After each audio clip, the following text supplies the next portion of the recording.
Welcome to The Explainer. Today, we're diving into a puzzle that sits at the very core of modern love.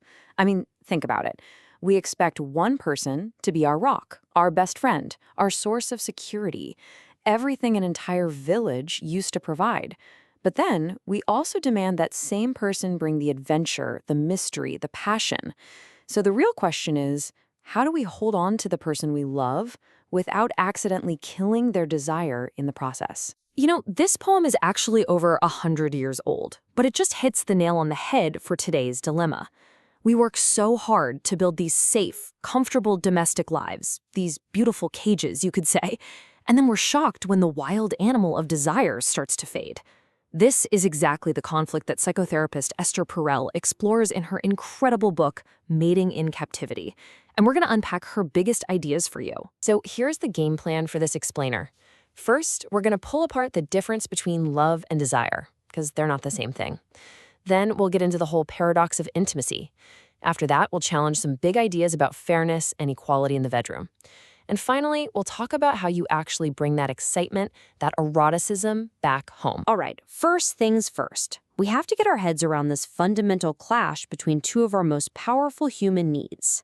Perel has this great metaphor for it: the anchor and the wave. Here's the central paradox in a nutshell.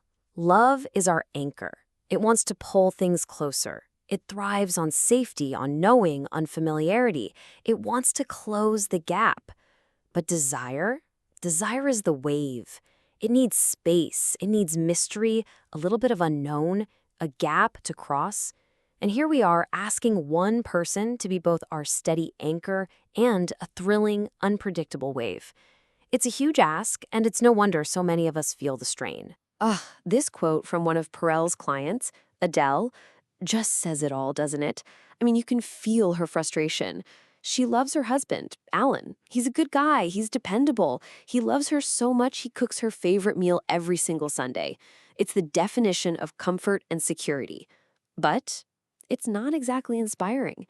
And his sweet, well-meaning answer perfectly shows how that cozy predictability can just smother the spark she's craving. So what's the solution here? Do you just find a new partner? A new landscape? Perel says no. The real voyage is about learning to see with new eyes. She tells this amazing story about Adele, who was at a party one night and saw her husband Alan across the room, totally in his element, holding court with his colleagues.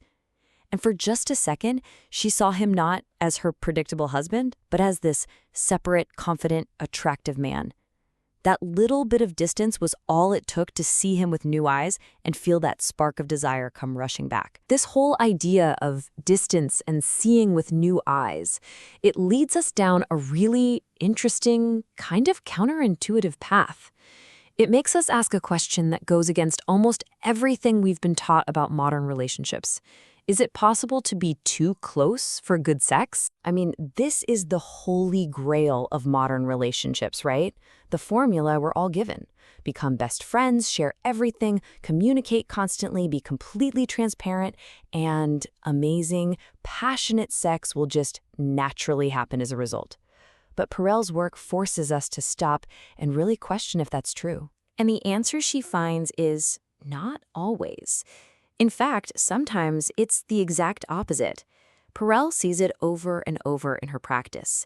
As emotional intimacy skyrockets, sexual desire can plummet. Why?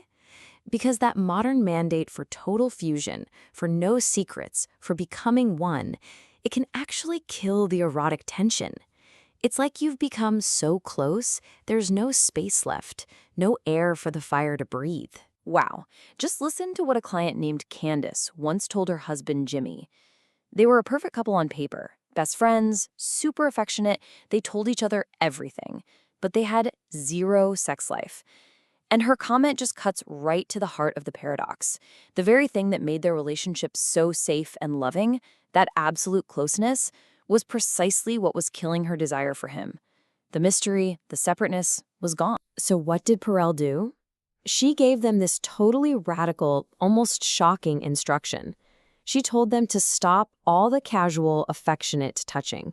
No more cuddling on the couch, no more little pecks on the cheek, nothing.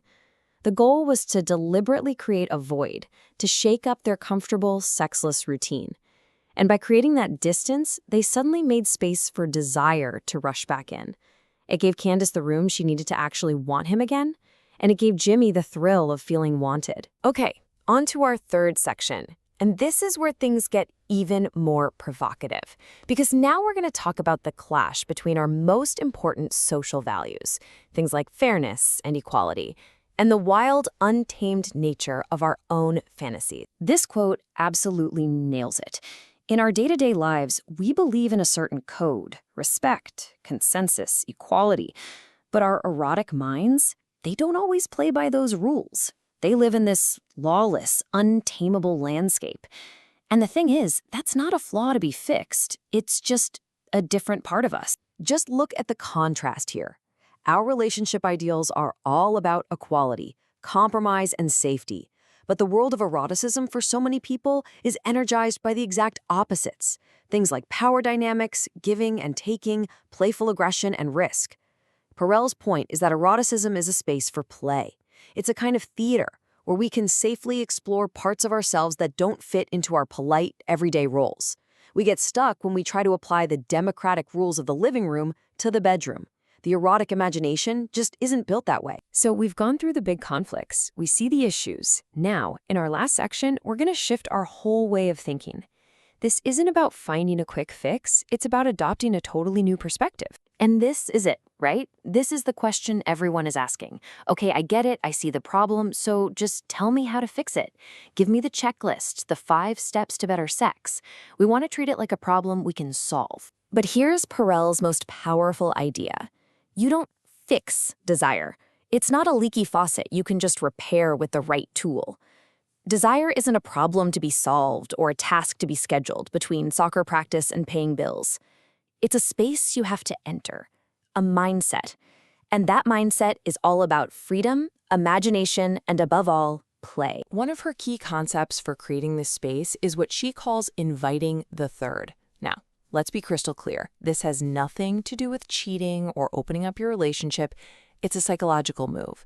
It's about fully acknowledging that your partner is a whole separate person. They have an inner world, private thoughts, and fantasies that you are not entitled to. It's about letting go of the need to know and control everything. And it's in that little bit of uncertainty, that separateness, that attraction gets recharged. Ultimately, what this is all about is expanding our definition of eroticism. It's so much more than just a physical act. For Perel, who was deeply influenced by her parents, both Holocaust survivors who knew what it meant to feel truly alive, eroticism is a quality of aliveness. It's our imagination taking sexuality and transforming it into a source of freedom, vitality, and play. It's a way of feeling vibrantly alive in the world and with our partner. And so we end where we began, with that one massive question. But hopefully now with a totally new lens.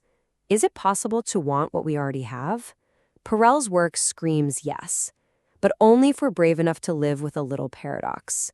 Only if we're willing to make room for mystery and to accept that the person we know and love the most must sometimes also be a little bit of a stranger.